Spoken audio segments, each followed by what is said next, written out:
अमृता ते पारुते म्हणे रस होती ओरंगणे अक्षराशी भावाचे अवतरविधी निजगुण आता चढे संपूर्ण तत्वबोध श्री गुरूंचे पाय दये हृदय सोनिठाय तरी एवढे भाग्य होय उन्मेषासी ते नमस्कार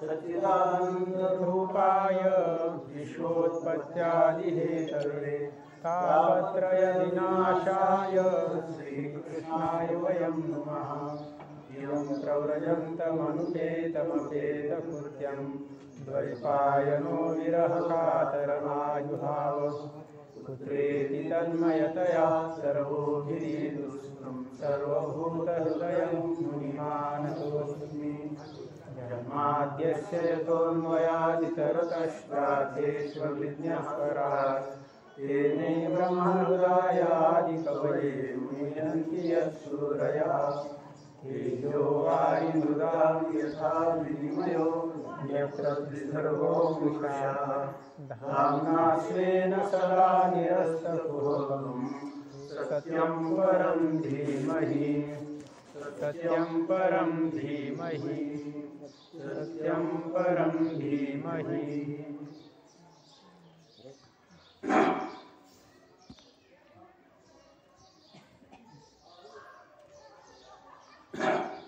जय जय औषधे उदारे प्रसिद्धे अन्नव्रत आनंदे वर्षते विषय मिठी दिधया नुठी काठी हे तुझे गुरुकृपादृष्टी निर्विषय होय करी गवनाते तापोमणी तेचे नेव शकुदारी जरी प्रसाद रस फुलवणी तुरे इच्छितो योग सुखाचे सोहळे सेवका तुझे स्नेहाळे सोम सिद्धीचे लवे पारिसितू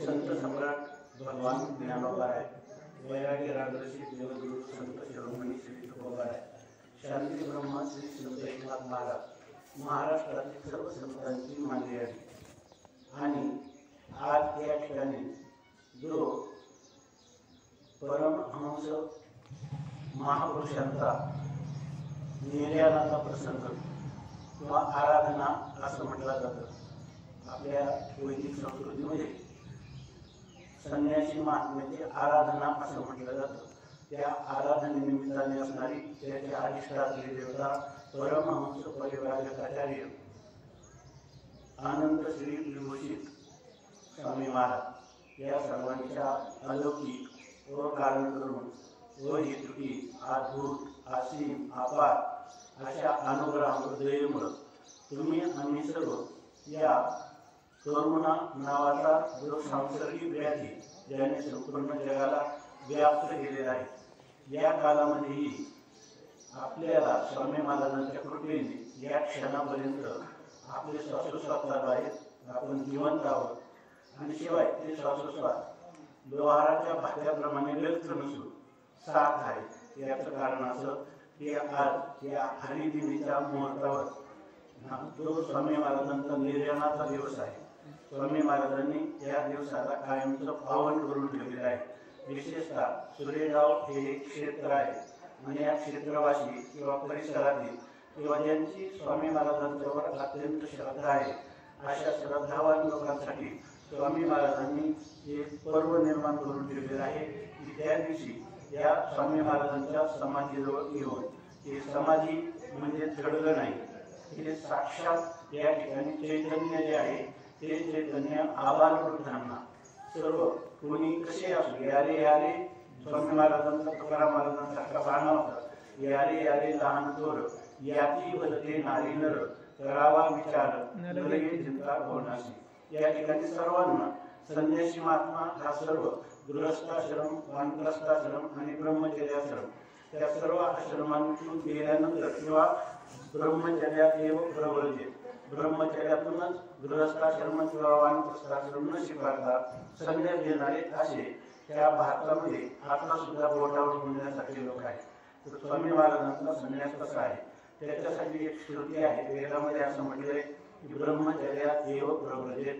ब्रह्मचर्या म्हणजे जेव्हा या संसार दुःखमळ चौकडे इंगळ विश्रांती नाही कोठे रात्रंदिवस तळमळ या अशा प्रकारचं असतं. मनोनी बसलो संसारा सर्पा हा विकार पांढरा तुळशी अंतरळे धातारा या दावे दारा निमित्त. तुकाराम महाराज याला हा दावेदार होईली असं या संसाराला म्हणतात. आणि या काय थोडं येणेमध्ये भोगविल्या खाली नसता चिंत लागिला मनी मारलो मी माझे भ्रमणी झाली बोलणी विटंबना. असा संसार कृप आहे. हे त्यांनी विचारले. एक 100 वर्षाच्या पूर्वी मागच्या शतकामध्ये 1910ला त्यांनी असं जाणलं हे संसार अनित्य आहे, हा स्वप्नाप्रमाणे नित्य आहे, याच्यामध्ये फार पारतंत्र्य आहे, याच्यामध्ये अनेक दोष आहे. तेव्हा या संसारात आलो तर संसार आधी एक सुख आहे आठवावे पायी विठोबाचे. संसारामध्ये फक्त एकच एक सुख आहे की संत संगतीमध्ये सुख आहे आणि परमात्मा प्राप्तीमध्ये सुख आहे. तेव्हा ज्यांनी बालवयातच या खेड्यामध्ये एका घरंदाज अशा ब्राह्मण कुटुंबामध्ये एक प्रकारचा अवतार धारण केला. स्वामी महाराजांच्या जीवनाचं जर आपण परिशीलन करायला लागलं तर त्यांच्या जीवनामध्ये घडलेल्या सगळ्या घटना किंवा त्यांचे असणारे विचार, त्यांच्या भावना, त्यांनी केलेल्या क्रिया या कुठेही मानवी व्यवहाराशी संगत होत नाही. कारण ह्या प्रत्येक गोष्ट त्यांच्या जीवनातली अपूर्व आहे. आणि या अपूर्व गोष्टीचा संगती सांगायचं झालं तर ते अधिकारी कुठले लोक असतात. ते ईश्वराच्या इच्छेने किंवा स्वतःच्या इच्छेने आपण सुद्धा मानव देह धारण करतात, मानव देवाची सगळी सुखदुःख भोगतात आणि या सुखदुःखाच्या पलीकडे जाण्याचा काय उपाय आहे ते आपल्याला सांगून देतात. तर ते आपल्या आचरणाने आपल्याला दाखवून देतात. त्याच्यासाठी स्वामी महाराजांचा अवतार या खेड्यामध्ये झालेला आहे. आणि या खेड्याला लहान पवित्र तो देश, पवित्र तो देह, पावन काय पवित्र तो देश, पवित्र तो देश, पवित्र तो देश, पवित्र ते कुळ, पवित्र ते कुळ, पावन तो देश जेथे हरीचे दास जन्म घेतले. त्या कुळाला आणि त्या देशाला पवित्र करण्यासाठी त्या हरिदास जन्म घेत असतात. त्याप्रमाणे त्या काळामध्ये कोणत्याही स्वामी महाराज इंग्रजी माध्यमातून शिकले होते, परंतु या ठिकाणी केवळ इंग्रजांची नोकरी पकडण्यासाठी हा या ठिकाणी शिक्षण घ्यायचं हे त्यांना मान्य नव्हतं. म्हणून त्यांनी त्या ठिकाणी आपल्याला माहिती आहे सुरेगावमध्ये सुद्धा स्वातंत्र्य स्वामी महाराजांनी स्वातंत्र्यासाठी लढा केलेला आहे. खूप त्यांच्या कथा आहेत, आपल्याला बरेच ज्ञात आहे.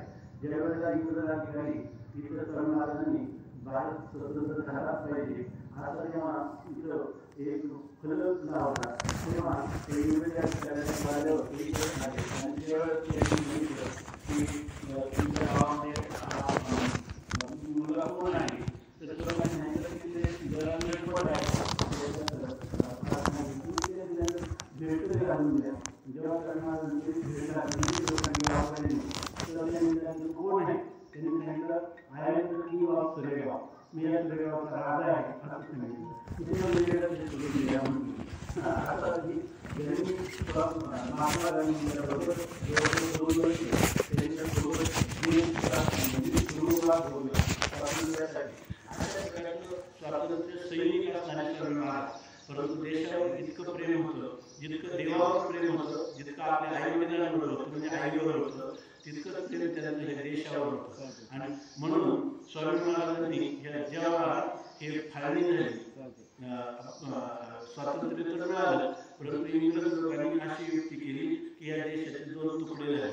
त्यावेळेला स्वामी महाराजांना त्यांचे जे आध्यात्मिक जीवनाला सुरुवात झाली त्याचं कारण स्वामी महाराज स्वतः मुखाने सांगायचे की मला माझ्या आईचे 2 तुकडे झालेले आवडले नाही. स्वातंत्र्य मिळालं खरं परंतु पाकिस्तान आणि भारत असे 2 देश निर्माण झाले. म्हणून त्यांनी आत्महत्या करण्यासाठी ते या ठिकाणी स्टेशनवर गेले आणि त्या स्टेशनमध्ये आपल्याला आता आत्महत्या करायची. ते रुळावर झोपले सुद्धा परंतु एक ठरणारा गाडी आल्यानंतर ते रुळाचा आवाज आला त्यावेळेला त्यांना तुकोबाला त्यांची आई जी होती आई कीर्तनकार पण होती. त्यामुळं स्वामी महाराजांना काही संस्कार होते. एकतर ब्राह्मण क्षेत्रामध्ये जन्म होता आणि दुसरी गोष्ट आईचे संस्कार होते, त्यामुळे त्यांनी ऐकून ऐकलेलं आणि तुकाराम महाराजांचं वचन होतं की मरण मागे तो गाढवा का बाळ, हे वचन ऐकल्याबरोबर हे आठवल्याबरोबर स्वामी महाराज जोर झाले पळत पळत त्या गाडीत बसून त्या ठिकाणी ते केळगावला गेले. असं की त्या ठिकाणी केळगावचे ते असणारे नारायण महाराज त्यांच्याजवळ काही दिवस राहिले आणि नंतर आळंदीला भरपूर अशा गोष्टी आहेत की आताचा काळ जो आहे या काळामध्ये अनेक लोकांनी एकत्र यायचं नाही. आल्यानंतरही आपल्यासाठी हे सरकारची नियमावली आहे त्याचं उल्लंघन करू नये. पण बऱ्याच गोष्टी अशा आहेत की आपण सर्वांनी त्यांच्या कृपाचित्राखाली त्यांच्या पायाजवळ येऊन त्यांच्या जीवनचरित्राच्या अनेक पैलूंचं आपण चिंतन करावं. करतही असतो. आपल्याकडे गेले 19 वर्ष या प्रकारचा उपक्रम हा चालत आहे आणि हे सांगायचं काय, इतके अलौकिक असणारे जे स्वामी महाराज त्यांनी मात्र ह्या खेड्यात जन्म घेतला आणि ह्या खेड्यातल्या लोकांना इतकं त्यांचं प्रेम होतं की वास्तविक त्यांचं आयुष्य जे आहे तर ते जवळजवळ मुख्य आयुष्याचा भाग जो आहे तो आळंदीमध्ये गेला.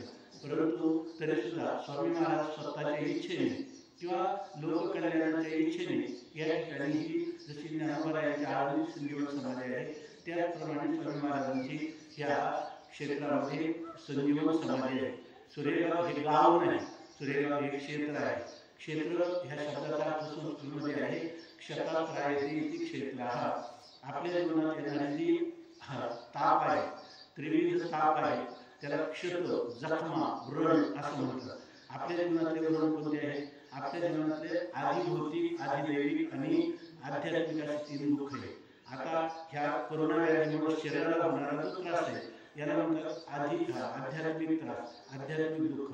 आणि आपल्या मनाला जेव्हा आपले प्रिय व्यक्ती आपल्याला सोडून जातात, मरणाला प्राप्त होतात, तर अशा वेळेला त्यांना वियोगामुळे होणारं जे दुःख, मानसिक दुःख आहे तर त्याला सुद्धा आध्यात्मिक ताप असं म्हणतात.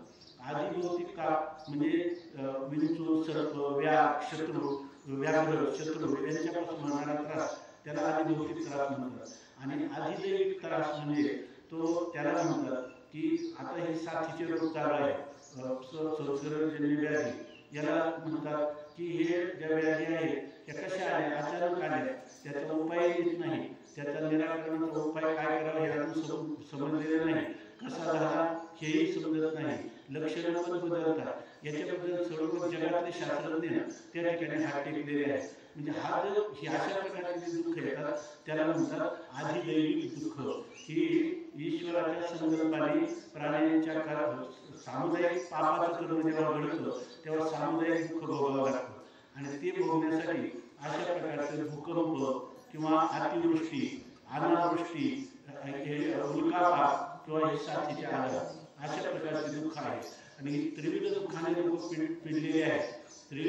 संसार तापे तापलोनी देवा करिता या सेवा कुटुंबाची. आणि मग अशा वेळेला आपल्याला म्हणून तुझे आठविले पाय येऊ माझे माये पांडुरंगे, अशा वेळेला आपण भगवंताची आठवण करतो किंवा संतांच्या पायावर जातो. आणि सर्वांना आपल्याजवळ येता यावं आणि सर्वांना आपली उपयोगिता सिद्ध व्हावी. स्वामी महाराजांचं शरीर म्हणजे आज जे समाधिस्थ शरीर आहे ते तुमच्या आमच्यासारखं पृथ्वी, आप, तेज, वायू, आकाश या पंचमहाभूताचं नाही. तो सच्चिदानंद घन विग्रह ज्याच्यामध्ये सत म्हणजे ज्याच्यामध्ये अमरत्व आहे, ज्याच्यामध्ये चित म्हणजे ज्ञान आहे, ज्याच्यामध्ये अविनाशी अशा प्रकारचा आनंद आहे, अशा प्रकारचं हे स्वामी महाराजांचा विग्रह या ठिकाणी या समाधीच्या रूपाने तुम्हाला आम्हाला भिवू नको, मी तुझ्या पाठीशी आहे हे सांगण्यासाठी स्वामी महाराज स्वतःच्या इच्छेने या ठिकाणी इथं समाधीस्थ झालेले आहे.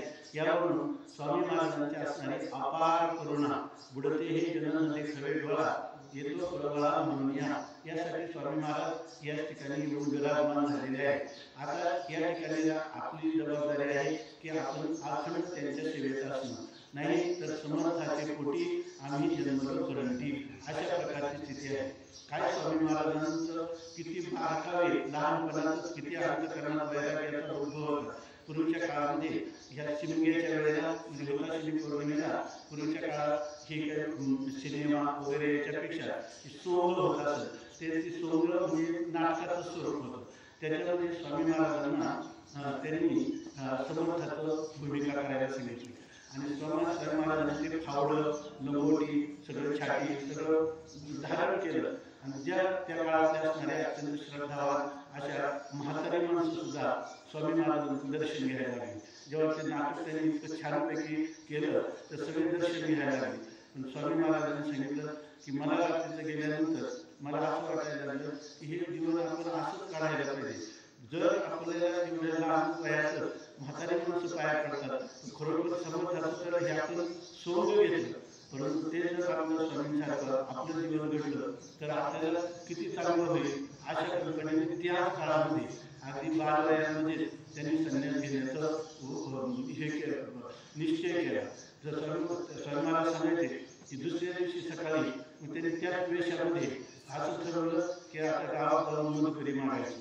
आणि ते जेव्हा गेले तर आता ब्राह्मणाला ओली भिक्षा नाही, त्याच्या ठिकाणी कोरडं धान्य जे द्यायचं तर लोकांनी द्यायला सुरुवात केली.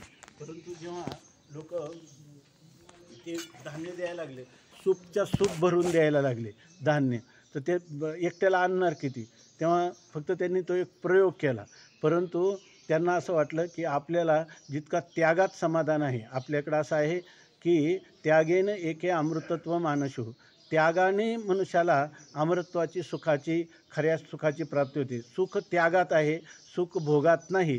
हे जे काही जीवनाचं तत्त्व आहे किंवा शास्त्राचा सिद्धांत आहे, ह्या सिद्धांताचा विचार शास्त्राध्ययन करण्याच्या अगोदरच स्वामी महाराजांच्या अंतःकरणामध्ये उदय पावला आणि तो त्यांनी प्रत्यक्ष जीवनामध्ये करून दाखवला. तशा प्रकारचा अनुभूतीसुद्धा स्वामी महाराजांनी घेतली आणि गुरुभक्ती हा त्यांच्या जीवनातला स्थायी भाव होता. या ठिकाणी स्वामी महाराजांनी 1008 पारायणं ज्ञानेश्वरीची केलेली आहेत. आणि स्वामी महाराज नेहमी म्हणायचे की किती केवढा विद्वान स्वामी महाराजांच्या पुढं भारतातले आले तरी स्वामी महाराजांना कधी भीती वाटली नाही. वास्तविक स्वामी महाराजांनी दर्शनशास्त्राचा वेदाचा फारसा अभ्यास केला नव्हता, परंतु वेदाचे जे सिद्धांत आहेत ते सिद्धांत स्वामी महाराजांच्या मुखातून सहज बाहेर पडत होते. त्याचं कारण ते म्हणायचे पठ्ठ्यांनी 1000 पारायणं केली पण एकही ओवी पाठ झाली नाही. कारण ते म्हणायचे मी पाठ करण्यासाठी करीत नव्हतो, त्या ज्ञानेश्वरीची ओवी जी मला समजली तर ती मला माझ्या अंगावर घेता यावी, माझ्या आचरणात यावी, माझ्याकडून ते साधनाचं अनुष्ठान घडावं आणि त्याच्यापासून मला त्याच्या परमात्म्याचा साक्षात्कार व्हावा, असं स्वामी महाराजांचं जे काही बाणा होता, त्यांच्या जीवनातलं जे धोरण होतं ते धोरण त्यांनी आयुष्यभर चालवलं. आत्ताच सांगितलं ना, या ठिकाणी जात पात यांचासुद्धा विचार स्वामी महाराजांच्या याच्यात आपलं जे धर्म आहे त्या स्वधर्माचं पालन करण्याविषयी स्वामी महाराज तत्पर होते. परंतु त्यांच्या अंतःकरणात प्रेमाला मात्र त्यांना स्त्री शूद्र वैश्य ब्राह्मण कोणीही असला अगदी अंत्यज तर त्याच्याविषयी अत्यंत प्रेम होतं. आपण बऱ्याच वेळा सांगत असतो, एकदा स्वामी महाराजांना जेव्हा अटॅक आला त्या अटॅकमध्ये सुरेगावला असं सांगण्यात आलं की स्वामी महाराज अत्यंत सिरियस आहे. नंतर कोणीतरी बातमी सांगितली की स्वामी महाराज गेले आणि मग असं सांगितल्यानंतर हे लोकांच्यात बरीच धावपळ झाली. तेवढ्यात परत निरोप आला की स्वामी महाराज आता ठीक आहेत, 2 दिवसांनी सुरेगावला येणार आहेत. नंतर मग हॉस्पिटलमधून आम्ही आलो आणि स्वामी महाराजांना त्या आपल्याला आश्रम आळंदीचा माहीत आहे, तिथं काही अत्यंत जुना पडका आश्रम, त्याच्यामध्ये स्वामी महाराजांनी संपूर्ण जीवन काढलं. परंतु इथले काही लोक आपल्याला माहीत असेल ते हिमूकाका पोखरणा जे इथं काही काळ राहिलेले आहेत, तर त्यांनी सांगितलं की मी इथं किमान तुम्हाला इथे एक संडास बांधून देतो, कारण ह्या वयामध्ये तुम्हाला कमोड किंवा साधा संडास का होईना पण पाहिजे. कारण त्या काळात लोकांची वस्ती व्हायला लागली, मग बाहेर जाणं अवघड व्हायला लागलं. तर स्वामी महाराज म्हणले करायचं नाही. त्यांनी सांगितलं मी करणारच. तर ते म्हटले की तुला मी सांगतोय हे करायचं नाही, केलं तर मी इथं राहणार नाही. आणि म्हणजे माझ्या जीवनातलं व्रत आहे की विटेवर वीट चढवायची नाही. परंतु त्यांनी केली नाही. पण त्या स्वामी महाराजांचं त्यागाचं जे प्रारब्ध रूपाने फल आहे तर ते फल आपण अनुभवत असतो. तर त्या स्वामी महाराज पडक्या इमारतीत राहिले, परंतु आपल्याला केवढं मोठं स्थान एक क्षेत्राचं त्यांनी निर्माण करून ठेवलं. आणि असे स्वामी महाराज या ठिकाणी जे आले तर ते केवळ तुमच्या आमच्यासाठी आलेले आहे की या ठिकाणी कोणताही पीडित झालेला जो जीव आहे त्या उजळा वया आलो वाटा खरा खोटा निवाडा एक तर खऱ्याचा निवाडा करायचा आणि त्यात ते मार्गदर्शन तुम्हाला आम्हाला करायचं.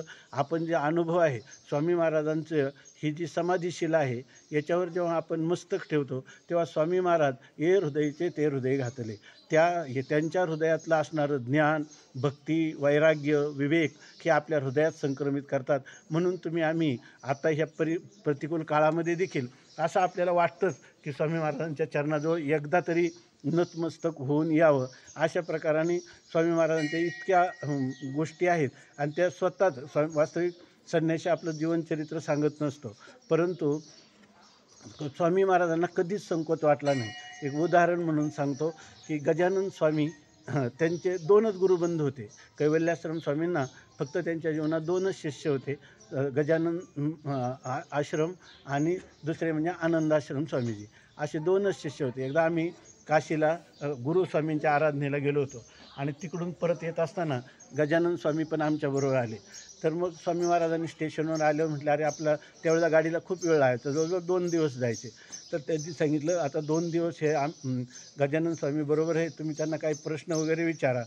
तर आम्ही विचारले प्रश्न की त्यांना स्वामी महाराज म्हणले अरे काय पोरांनो, काय गजानन महाराजांना विचारायचं असलं विचारा.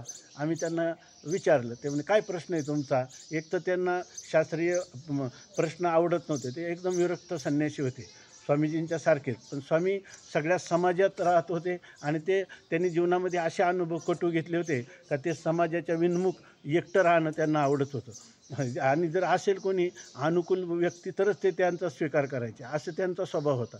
पण आम्ही त्यांना विचारलं की ते काय विचारायचे तुम्हाला, काय सांगायचं मला, मी नाही शास्त्राचा अभ्यास केला.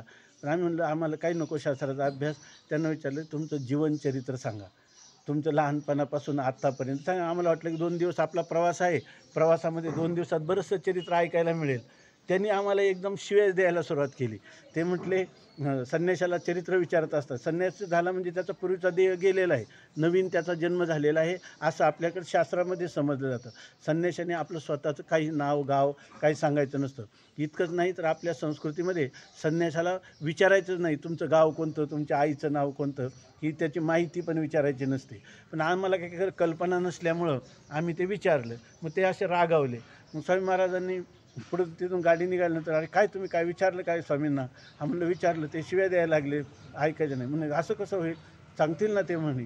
मग ते म्हटले त्यांना अहो तुम्ही हे पोरांनी प्रश्न विचारले का सांगितले नाही. तर ते मग आणखी रागावले.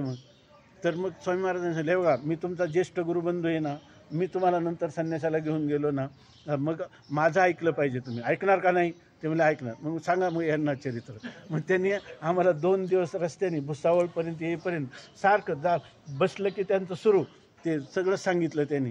तर त्या जीवनचरित्रावरून लक्षात आलं की संसारामध्ये अत्यंत कटू अनुभव आल्यामुळं मनोनी रुसलो संसारा, या ठिकाणी संसाराला ते रुष्ट झालेले त्या संसार म्हणजे तुकाराम महाराज सांगतात त्याप्रमाणे वमन वांती झाली की त्या वांती पुन्हा खावी वाटत नाही. त्याप्रमाणे ज्या संसाराचा त्यांनी परित्याग केला त्यानंतर त्यांनी पाहिलं नाही. कालच आता आळंदीमध्ये त्यांचे चिरंजीव आलेले, ते पण संन्यासी, बाकीचा इतिहास बराच आहे तो सांगत नाही. परंतु या ठिकाणी स्वामी महाराजांचा स्वभाव तो नव्हता. स्वामी महाराजांना कोणी दुःखाने गांजलेलं पिडलेलं असलं की आपला संन्यास पण विसरून जायचे, आपलं सर्व त्यांना प्रेम सर्वात महत्त्वाचं वाटायचं.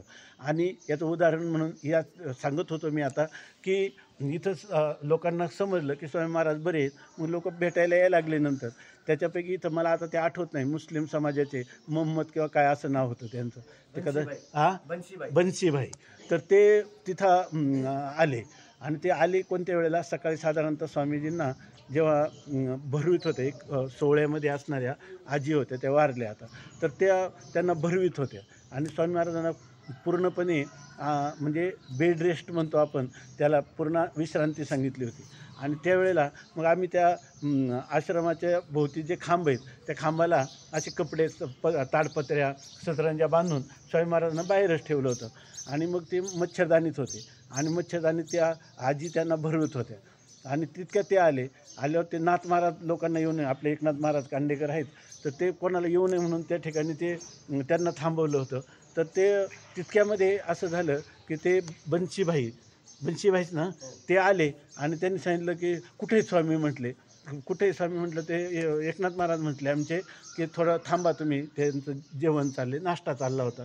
तर ते म्हणे त्यांना गोळ्या घ्यायच्या, नंतर तुम्हाला भेटवतो. तर नाही मला पाहू द्या तर डोळ्याने. तर ते पुढे यायला लागले, त्यांच्या हातात काठी पण होती. ते म्हटले हे बघा तुम्हाला सांगितलं नाही एकदा प्रेमाने, तुम्ही आता माघारी सरा, द्यायचं नाही. हे सगळं स्वामी महाराजांनी ऐकलं. ऐकल्याबरोबर ते म्हणजे अरे काय अरे नाथा कोण आहे ते. तर ते म्हणजे कोण आहे माणूस तुमचं, तो काय हे नाही तुमचं चालू द्या म्हटले. तर ते स्वामी महाराजांनी कानोसा घेतल्याबरोबर थोडा आवाज लहान करा. कानोसा घेतल्याबरोबर स्वामी महाराजांनी तत्काळ ते जेवण बाजूला सारलं, मच्छरदाणी बाजूला सारली आणि लगेच बाहेर आले. म्हणजे मग मला जावं लागेल बाहेर. हां, त्याला पहिल्यांदा येऊ दे. आणि आल्यावर ते खरकटे हे तर जेवण होते त्याच्यातच त्याला मिठी मारली त्यांनी. त्याला आलिंगन, म्हणजे माझा हा बालपणाचा दोस्त आहे हा म्हणणे माझा. म्हणजे हे जे हे नाहीतर अशा गोष्टी ज्या आहेत ह्या अलौकिक प्रकारच्या दिसायला एकदम साध्या गोष्टी, पण स्वामी महाराजांनी हे तत्त्वज्ञान, आचारसंहिता, आपलं शरीर हे सर्वांना विसरून गेले आणि प्रेम ही सर्वात मोठी गोष्ट समजली. तसं म्हणजे हे त्यांचा फरक पण सांगितला.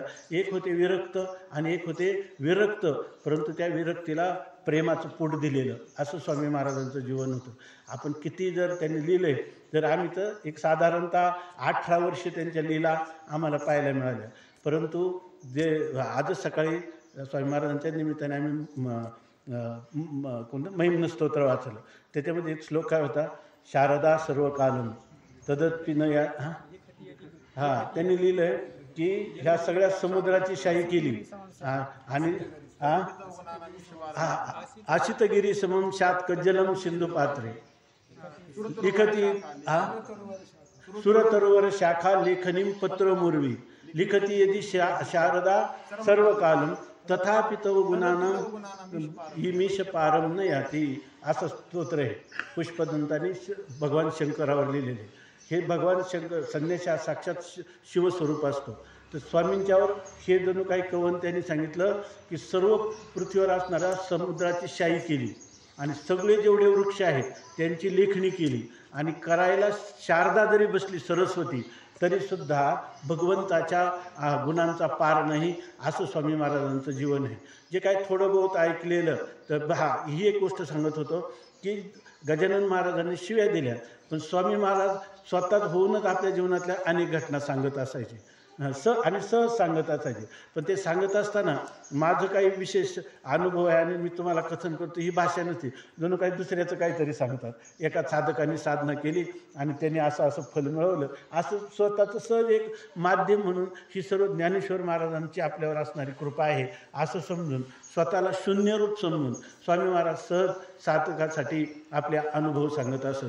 अशा प्रकारचे स्वामी महाराजांच्या हे आजची पुण्यस्मरण आहे. आपण जिवंत आहोत आणि जिवंत असून आपण टी व्ही पाहत बसलो नाही किंवा दुसरं काही करत बसलो नाही, तर स्वामींच्याच पायाजवळ ह्या पर्वकालामध्ये त्यांच्या पायाजवळ येऊन काही त्यांच्या हृदयात असणारे आपल्याबद्दलचं जी आत्मीयता आहे ती आत्मीयता त्यांनी आणखी संक्रमित करावी.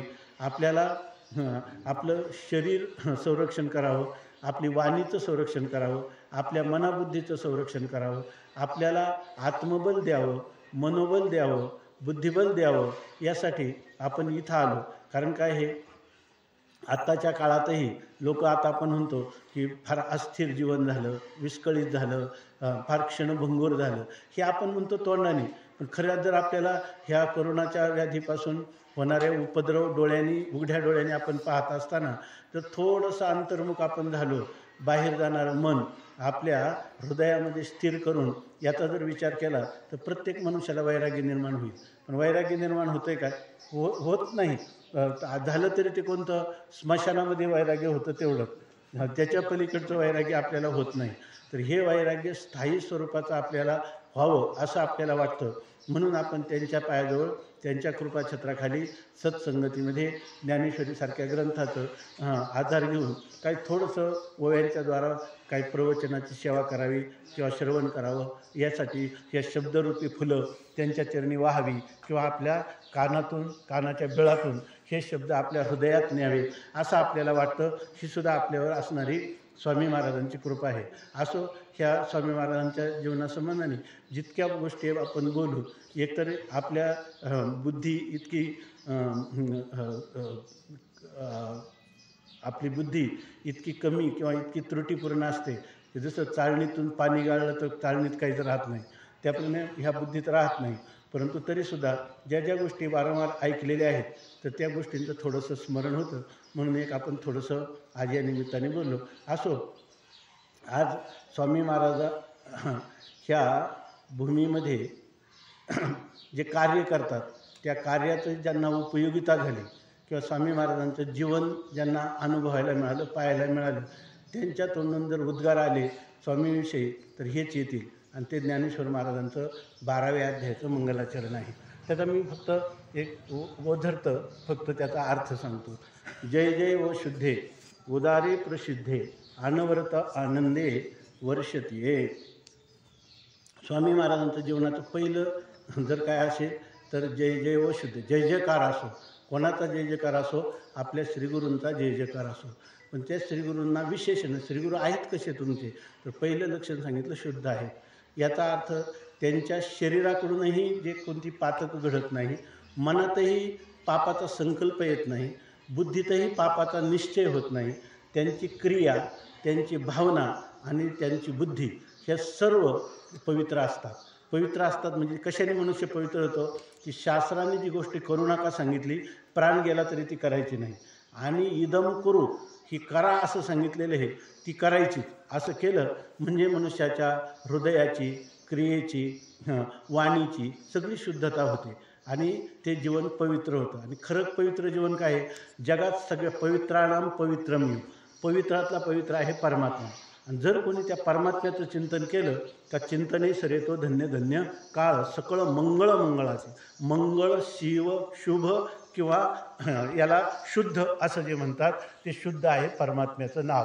सकळ मंगळनिधी श्री विठ्ठलाचे नामाधी. अशा प्रकारे स्वामी महाराज अत्यंत आपल्या परमात्म स्वरूपात रंगलेले आणि त्यामुळे त्यांचं जीवन अशा प्रकारचं शुद्ध आहे. बरं, या शुद्ध जीवनामध्ये असं आहे, जेव्हा एखादा मनुष्य एकांतात एकाग्र राहून परमात्म्याचं चिंतन करतो, परमात्मा साक्षात्कार नंतर त्याला होणारा जो आनंद आहे तो आनंद कुठंच मावत नाही. परंतु तो आनंद दुसऱ्यांना सांगावा असंही नाही, त्याने आपलं सुख आपणच भोगावं.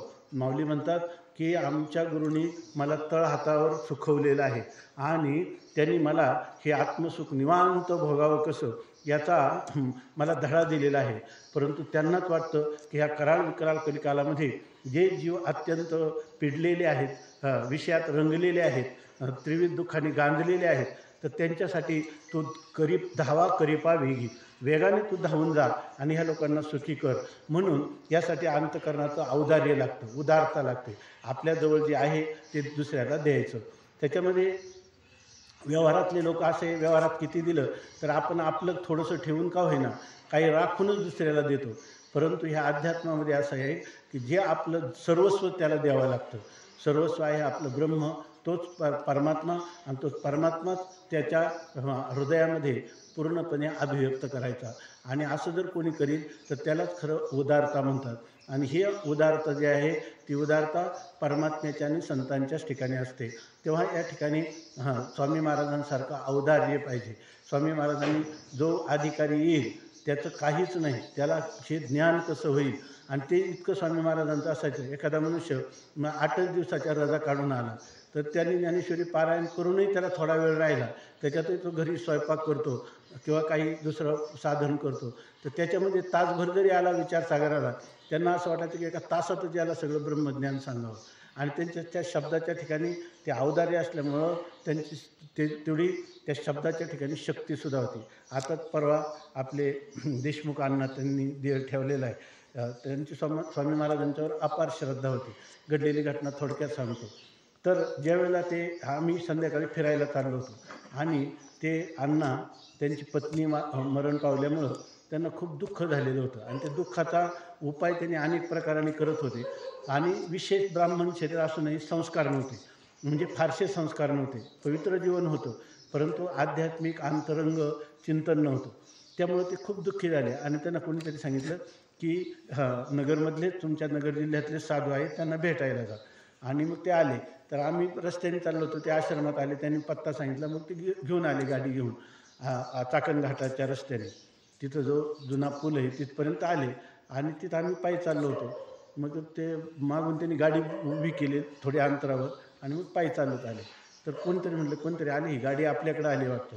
स्वामी महाराजांनी मागं पाहिलं तर ते लगेच खाली उतरले, लांबून चालत आले थोडे. आणि त्यांनी त्यावेळेला रस्ते चांगले नव्हते, त्या रस्त्यावर म्हणजे सगळे धुळीनं भरलेला रस्ता, खड्या, त्याच्यामध्ये साष्टांग त्यांनी दंडवत केला स्वामी महाराजांनी.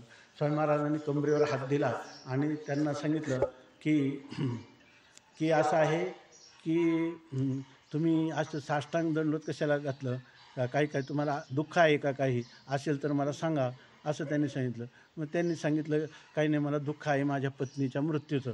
असं सांगितल्याबरोबर स्वामी महाराज म्हणले, अरे तुमच्या पत्नीचं मृत्यू, तुमची पत्नी आणि मरण पावली, असं कधीच होऊ शकत नाही. तुमची जर असेल तर ती मरणार नाही, कारण तुमच्या ताब्यात आहे तिचं मरण. आणि जर समजा ते मरत असेल तर ती तुमची पत्नी नसली पाहिजे. आता हे जे बुद्धिमानच होते तेही सराफ नगरमध्ये, त्यामुळं त्यांनी लगेच मला स्वामी महाराज कळलं. त्यांना जसं एखाद्या तत्वमसी महावाक्याचा गुरुनी कानात उपदेश करावा असंच वाटलं. आणि त्याच्यानंतर त्यांनी सांगितलं की मी काय करू आता. ते म्हणे काही नाही, तुम्ही माऊलीकडं येत जा वारंवार आणि आम्हालाही भेटत जा. मग त्यांचं सुरू झालं. मग त्यांना जेव्हा आठवण व्हायची तेव्हा ते यायचे. येता येता मग स्वामी महाराजांनी त्यांना हळूहळू विचारसागर केला पाहिजे, ज्ञानेश्वरीचे पारायण करा असं सांगितलं. त्यांनी पसायदानाविषयी आता एक ग्रंथ लिहिलेला आहे. आता तो आहे प्रसिद्ध गेल्या 10-15 वर्षामध्ये. तर त्या ग्रंथाचं आता इंग्लिश, हिंदी जर कोणी वाचला तर पसायदानावर अनेक पुस्तकं आहेत, परंतु अनेक लिखाण आहे. परंतु ते लिखाण इतकं ओजस्वी आहे की असं वाटतं की हे जे पुस्तक आहे याचा सगळ्या जगामध्ये प्रचार व्हायला पाहिजे. त्यांचे चिरंजीव आता मला परवाच फोन आला आणि काल ते ग्रंथ पण आला. त्यांनी काय केले, पसायदान आणि व्यवसाय, जेवढे शेतकरी असो किंवा व्यापारी असो, तर त्या व्यापाराचा आणि पसायदानाचा काय संबंध आहे, अशा प्रकारचं. वडील गेल्यानंतर ते कोविडने आजारी होते, पण त्या कोविडचा उपयोग त्यांनी केला हे पसायदान लिहिण्यासाठी. आणि कालच आपल्याकडे तो ग्रंथ पण त्यांनी पाठवून, म्हणजे वही पाठवून दिलेली आहे. आणि त्यांनी पण एक वही लिहिली आणि जवळजवळ 200 पेजेस वही आहे. त्यांनी सांगितलं मी गेल्यावर हे वाचून पहा, काय लागलं तर त्याच्यात बदल करा. ती पण वही आपल्याकडं पाठवून दिली. तर त्याचं चालू आहे म्हणजे याचं. तर अशी गोष्ट आहे की त्यांना जेव्हा स्वामी महाराजांनी सांगितलं तर इतकं औदार्य की त्यांचं म्हणतात ना, कृपा कटाक्षे न्याहाळिले आपुले पदी बैसविले. तर त्यांना स्वामी महाराजांनी ग्रस्ती दुःखी माणूस ठेवलं नाही. तर त्यांचे जे शेवटचे फोन येत होते अगदी शेवटपर्यंत, तर ते आले की ते फोनमध्ये काय म्हणायचे, माझं आता लवकर माऊलीनं न्यावं, मला काय आता ठेवू नये, दुसऱ्यांना त्रास होतो असं म्हणायचं. त्यांची सेवा पण खूप झाली. पण सर्वात महत्त्वाचं म्हणजे ते माझा शेवटचा झालेला जो फोन होता, तर त्या फोनमध्ये अहम ब्रह्मास्मी ते कमीत कमी 10-20 वेळा म्हटले असतील. मी ब्रह्मच आहे. हे तत्वमसी विद्या ब्रह्मानंदी सांग हे संन्यासाचं ज्ञान आहे की ब्रह्मविद्या आहे. पण ते कमीत कमी 15 वेळा जेव्हा 20 वेळा म्हणतात, याचा अर्थ त्यांना स्वामी महाराजांनी पूर्णपणे आपल्या स्वरूपात सामावून घेतलं. याला म्हणतात औदार्य. तुमचं औदार्य म्हणजे काय, आपलं घर कोणाला आपण देणार नाही, आपलं सर्वस्व देणार नाही. आपण फक्त तुकाराम महाराजांचं वर्णन करणार की त्यांनी त्यांच्या पत्नीचं असणारं वस्त्रसुद्धा दुसऱ्याला देऊन टाकलं, श्रीयाळ राजाचं वर्णन करणार, चांगुनीचं वर्णन करणार. पण आपण इतकं औदार्य होऊ शकत नाही सामान्य जीवाला. पण ते औदार्य श्रीगुरूंचं असतं. आणि श्रीगुरूंच्या जीवनात काय आहे, तर सर्वात महत्त्वाचं श्रीगुरूंचं जीवन कशासाठी आहे, तर अनवरत आनंदे वर्षती. अनवरत नित्य निरंतर आपल्या सहवासात येणारा किंवा जो सहवासातही येत नाही त्याच्या ठिकाणी दुःख भोगत असतो, यांना निरंतर आनंदाचा वर्षाव करणारे, त्यांना निरंतर आनंदाची अनुभूती यावी आणि सर्व जग सुखी असं पूर्ण होऊन काय तीही लोकी भजिजो आदी पुरुखी अखंडित, सगळं जग सुखी असावं यासाठी तळमळणारे म्हणजे स्वामी महाराज आहे. कोणाला नुसतं स्वामी महाराजांचं मनुष्य गेला तर तो याला अध्यात्माचा संस्कार नाही, जाऊ द्या याचा काय उपयोग नाही, आपल्याकडं साधन चतुष्टय संपन्न बुद्धिमान अधिकारी आला पाहिजे असं स्वामी महाराजांना कधीच वाटलं नाही. स्वामी महाराज त्या माणसाने दुःख सांगण्याच्या अगोदर त्याचा चेहरा वाचत होते, त्याच्यावरूनच बरंचसं कळायचं. एकदा एक बाई आली मुंबईची आणि ती स्वामी आमचा पाठ सुटला होता आणि ती बाई स्वामी महाराजांचं दर्शन घेतलं आणि पुन्हा थोडी मागं पाहायची पुढं चालायची असं ती गेटपर्यंत गेली. स्वामी महाराजांनी तिला परत बोलवलं, बाई काय तुझं काम आहे का, तू इकडे ये.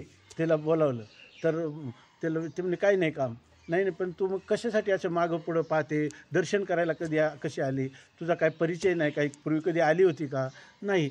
मग ते म्हणे मी मुंबईला असते पण आज मी इथं आळंदीला इंद्रायणीमध्ये आत्महत्या करण्यासाठी आलेले आहे आणि मग जाता जाता तुम्हाला आश्रम पाहिला तुमचा तर आता मी जाऊन जीवच देणार आहे म्हणे. तर मग म्हटले की मी तुमचं दर्शन करण्यासाठी आले. असं म्हटल्याबरोबर अरे काय तू घेते म्हणे, तू जीव देण्यासाठी आली असती तर एवढा समुद्र सोडून इथं कशाला आले असते म्हणे. याचा अर्थ तुला जीव द्यायचा नाही, तू फार वाईट बाई आहे, तू तुझ्या पतीला फार त्रास देते आणि तू आता तुझं कल्याण व्हायचं असलं तर बघ आता हीच वेळ आहे, नाही तर तुझं काही खरं नाही. तिनं लगेच पाय धरले, काय सांगा मला काय म्हणजे आता तुझ्या पतीला घेऊन ये परत. त्याला बोलावलं, नंतर त्या दोघांना समजावून सांगितलं त्याच्यामध्ये. आता हा काही त्यांचा विषय नव्हता.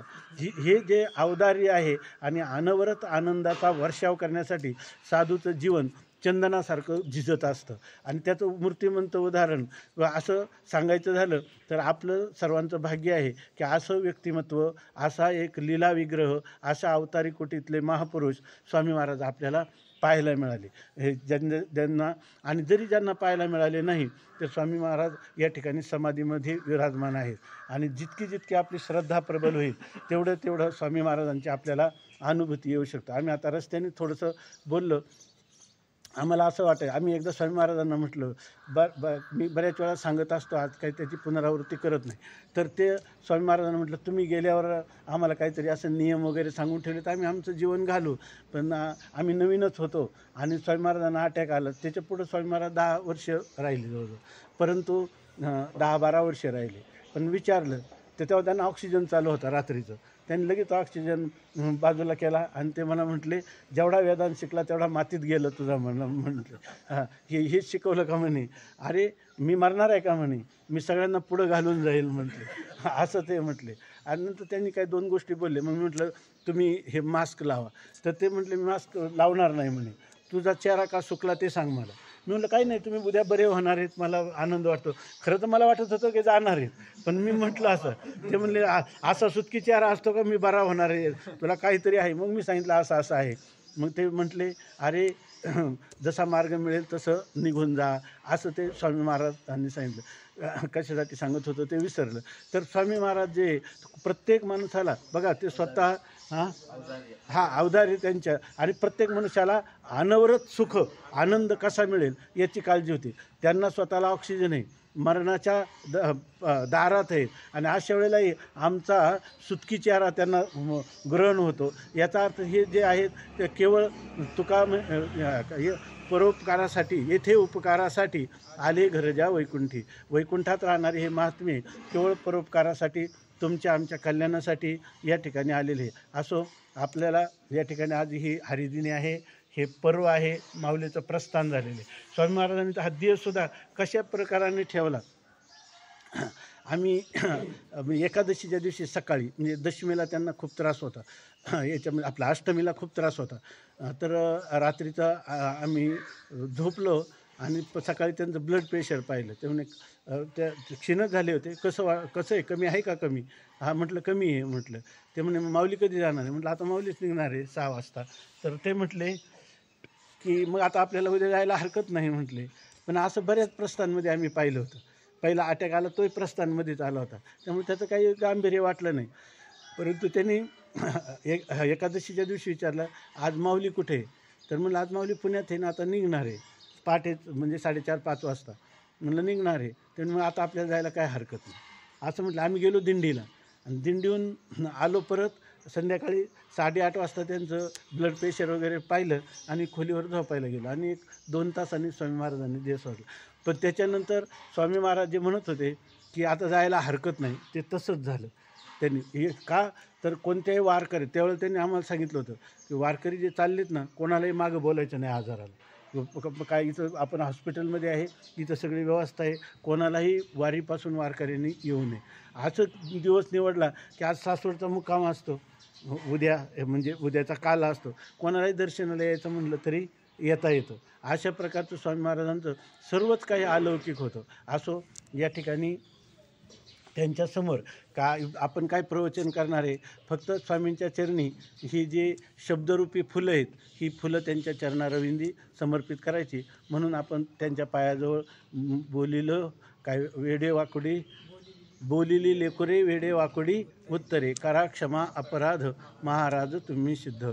या ठिकाणी आपल्याला केवळ ही शब्दरूपी सुमनं त्यांच्या चरणी समर्पित करायची आणि त्याद्वारा संपूर्ण आता विश्व हे जे काही दुःखाने त्रस्त झालेले आहे त्यांच्यासाठी स्वामी महाराजांच्या जवळच प्रार्थना करायची. आपल्याला तुम्ही म्हणाल मग आता पांडुरंगाजवळ केली तर नाही चालणार का? पांडुरंग लगेच आपल्याला उत्तर देईल, जैसे ज्याचे कर्म तैसे फळ देतो ईश्वर. पण स्वामी महाराजांचंच अंतकरण असं दयाळू आहे संतांचं की ते आपला सर्व प्रकारच्या दुःखाचा परिहार करण्याचा संकल्प करू शकतात आणि त्यांच्या संकल्पाच्या ठिकाणी संकल्पपूर्ती करण्याची सामर्थ्य किंवा सिद्धी आहे.